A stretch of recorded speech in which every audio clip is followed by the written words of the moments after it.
Thanks, let's start again. Alright, as we all know, everyone couldn't come here today because of the COVID restrictions, so we would have loved to have more people, but obviously we could only cap it as like 30 guests, so obviously there's going to be more people when we actually do have our wedding.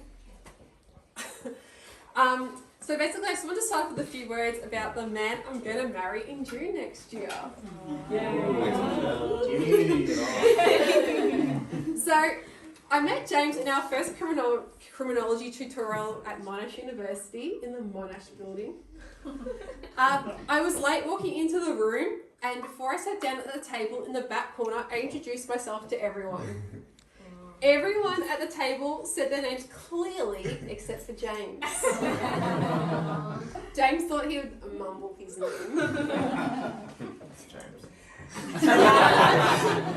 So I asked him again, and if you know James, when he's like nervous about something, he would just be like, he just talks in this monotone voice. Similar to the way he proposed to me. It was really monotone. It was really cute, but I could tell that you're going to propose because you're talking to me the way you talk to strangers.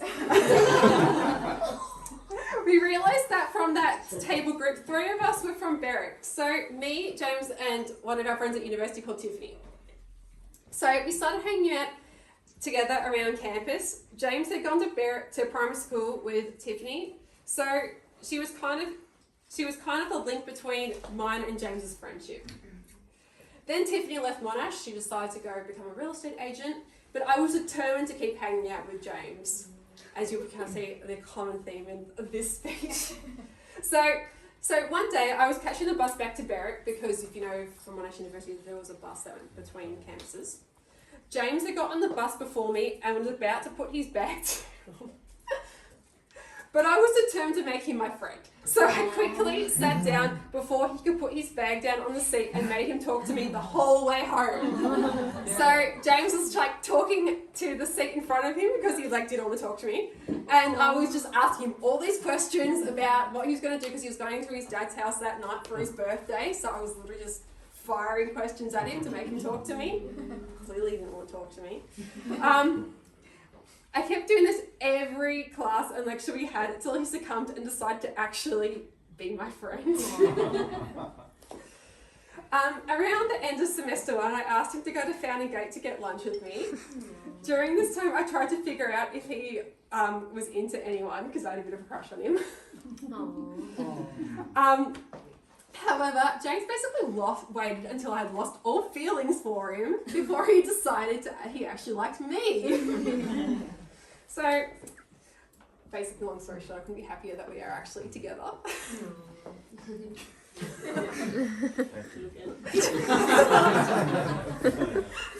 Did you want to say anything about me? You can keep going with your speech. Alright. Digging a hole for yourself. Basically, despite the fact that I've known who my bride was going to be since before I met James, I'm still going to formally ask him to be in my bridal party. So, firstly, Tomasi. You know what I'm going to say. I know what you're going to say. So, she's going to hate me for this because this is what I say to everyone every time I mention how long I've known Tomasi. So, Tomasi and I went to the same kinder back in 1999. Basically, I was a loner who had no friends. Yeah. One day, I wanted to play with Tomasi and her mean 5-year-old friend. But her friend told me that I wasn't allowed to play with them. Not me, my friend, everyone. Yeah, she likes to clarify that. Who wasn't really my friend. Tomasi also claims that she was bullied by this person, that's why she had to hang out with her, but I'm judging a 5-year-old right. So, however, in grade 5 or 6, we kind of came back together. Around this time, I was allowed to play with Tomasi and her friends, and we've been friends ever since. Even when we didn't do makeup and had like disgusting frizzy. Yeah. So, Tomasi is literally one of the most thoughtful and considerate people on this planet. There is a reason we've been friends for so long. Through all of our emo phases, YouTube obsessions, i.e. Dan and Phil, and now as functional adults, will you be my bridesmaid? Yes, of course. Thank you so much. Oh, you're so sweet. Thank you. Yeah. What's her name on it?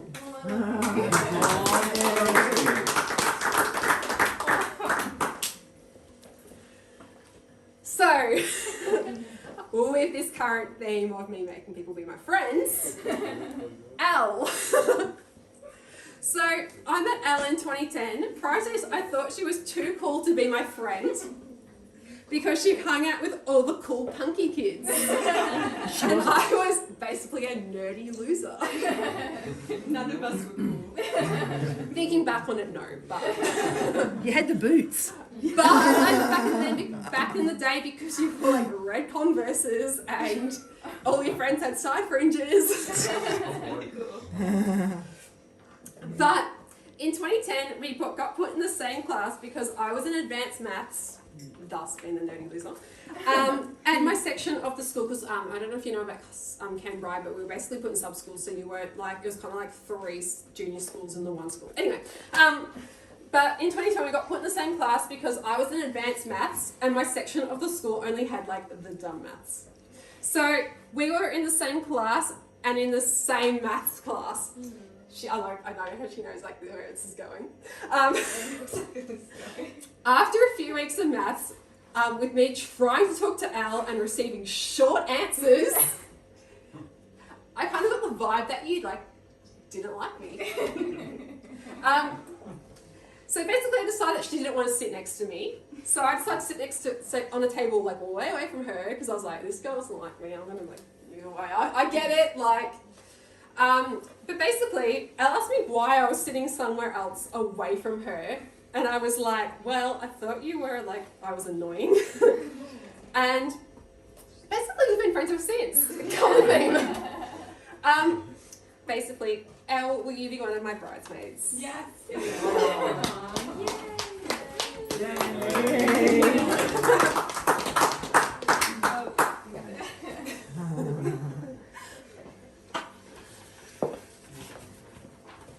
Last one.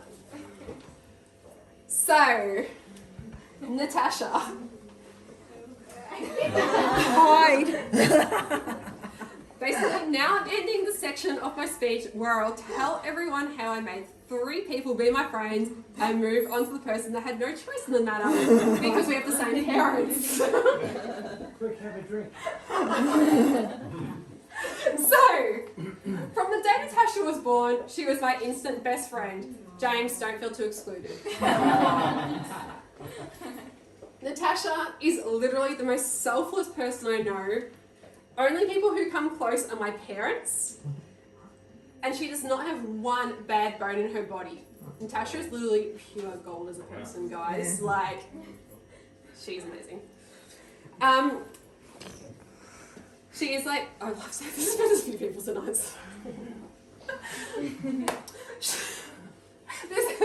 I was thinking about Anna when I said this. She's Is that a Frozen? she is sunshine in the person and the most perfect person and only option I'd ever have as my maid of honor. She is the reason I love Frozen so much. I wrote this during like when I was like between classes, by the way. I was like perfectly fine, so it sounds more exaggerated when I'm reading this. But I literally said that this is the reason I love Frozen so much. She is the reason I love Frozen so much because I can see so much of our friendship and sisterhood in that franchise. Because literally when you watch Frozen, I literally feel like she is my Anna. Aww. Natasha, will you be my maid of honor?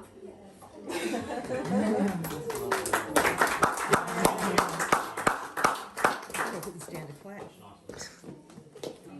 Don't cry. The later clap. Is it over to me? Yeah, it is. Try to beat that.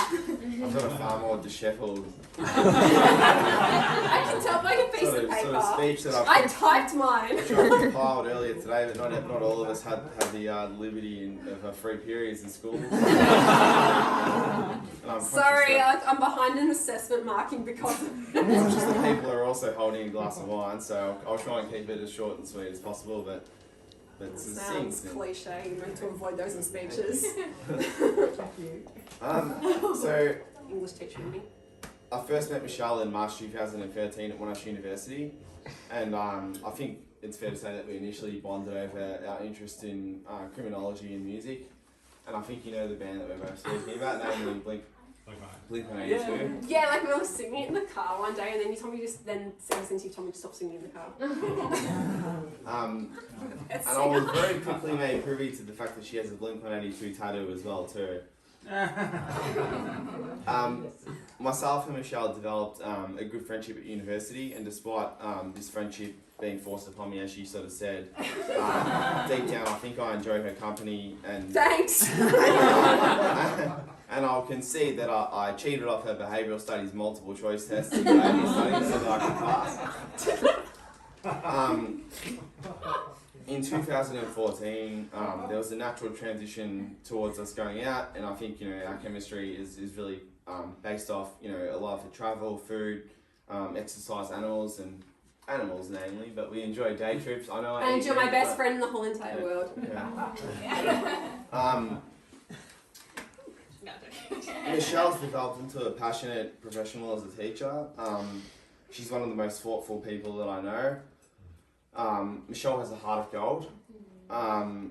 She definitely wears a heart on her sleeve with everything that she does, and I think that's definitely a reflection of the house that we see today and the house that you've set up.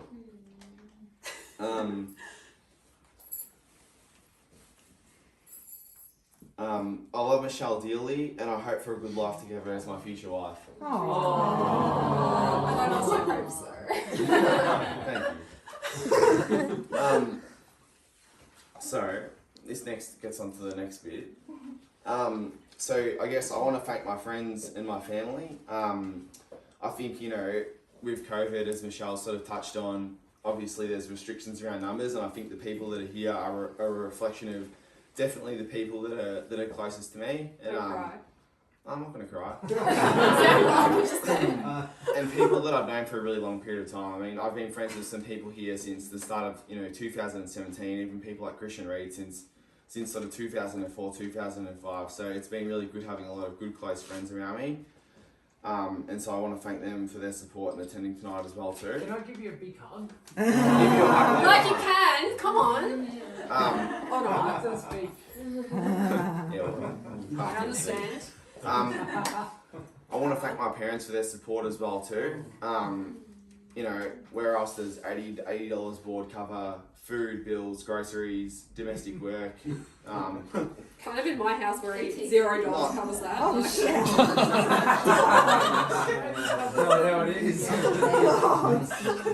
And I also want to thank my dad as well too. I reckon she's been swallowing the medicine. And I also want to thank my dad as well too for his support and definitely some really really sensational weekends at your house as well too, which I'll never forget. So going on to the next part around the bridal party, which is a very important part of the speech. So where are you? I was looking for you before, but you were hiding from me of your camouflage green top. So me and Glenn have been really good friends for a while, and I think that fig tree at Tina and Judor's house is ours. That father and son stuff that we used to do, you were the father because you're the intellectual powerhouse, and I'm definitely the son. And I think that fig tree at Ted's house was ours. That's right. And I think probably since 2010, I've regarded you very very highly. You're a really really good friend, and you're also first and foremost, as we would say to one another, we're 25% the same people. That's right. We are. We So, are. George, do you want to- to like confirm that with your like It scientific is knowledge? definitely true. Okay. Don't dispute it. Okay, I'll say nothing. Sorry for even asking. So I would like to summons you onto a very, very special position in this occasion as the best man.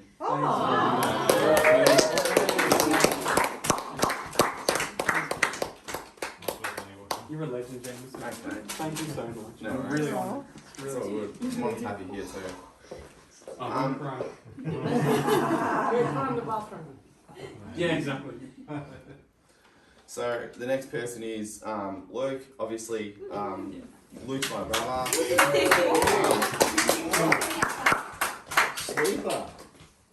And I would also like to summons Luke for this very Thanks, special Jamie. occasion. Thanks, man.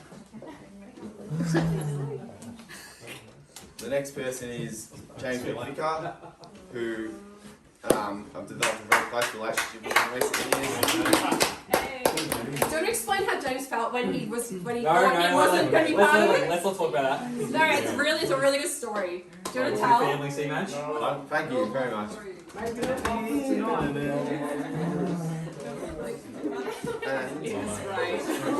And that's a wrap from me.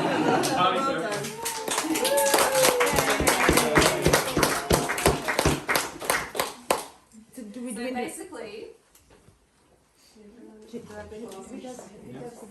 Who says to the bride and groom and the future bride and groom? Who does I that? don't know, maybe you, 'cause you still. Yeah, you got Susan. To the future bride and groom. May your life be filled with happiness and love. Thank you. Like, do you want to do that? That's a funny thing. You gotta do a link arms. Link arms. Don't Oh, you gotta link arms and drink it in one shot. Spill it. You're gonna have to stay there. Don't spill it. You gotta link arms and drink Can it you in do one that shot. again, please? Yeah. Please, thank you. That's it. Oh, that's the one. That is beautiful. Yay. One shot. Oh no! Why is Robbie outside?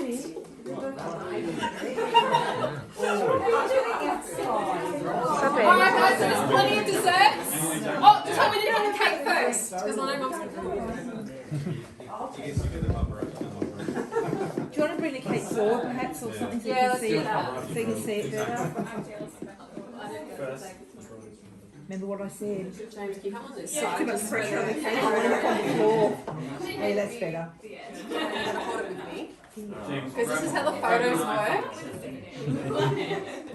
Just be careful it doesn't end Don't up on the come floor. on your photos work you also. gotta kiss your Smash the cake. Yeah, just wait till the cake touches the bottom.